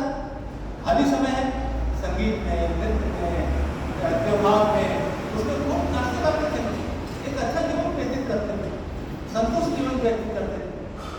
आज वो जो जीवन है हम उसकी कल्पना नहीं कर सकते यहाँ बैठ करके, क्योंकि सुबह हम ऑफिस 8 बजे का ऑफिस से 6 बजे घर से जा रहे हैं, शाम को 6 बजे वहाँ से छूटे, 8 बजे घर पहुँचे, थके हारे हैं, अरे किसी तरह से खाना खाया, फिर सो गए, टीवी देखा। ये लाइफ है क्या? आदमी इसके लिए नहीं बना। दादा, हम पुणे में बैठ के जिन लोगों के बीच में आज हम रहते हैं, मैक्सिमम लोगों का रूटीन यही है। सबको हम स्टार्ट कहाँ से करें? आपके हिसाब से, आपके एक्सपीरियंस के हिसाब से हमारे लिए फर्स्ट स्टेप क्या होना चाहिए? प्रभु का सिद्धांत बहुत अच्छा है, लेकिन बेस जो हमारा काम होना चाहिए आज के दिन के, अगर आधा घंटा भी दे सकते हैं, हमारे पास कोई ऐसा सिस्टमेटिक कोई प्लेटफॉर्म ही नहीं जिसमें हम अगर आधा घंटा हर दिन दें तो 1 साल के बाद हमें देखेंगे हम इतना सारा काम। क्योंकि हर कोई जिससे हम बात करते हैं या तो वो बिजी है, इवन हमारे घर में आने वाले जो नौकर लोग रहते हैं उनके पास भी सुनने का टाइम नहीं होता है, तो हम बताएं किसको जाके? जो गाँव की प्रॉब्लम है वहाँ जा नहीं सकते, हम करें क्या? आनंद में बाबा ने एक व्यवस्था दिया LFT का, लोकल फुल टाइमर।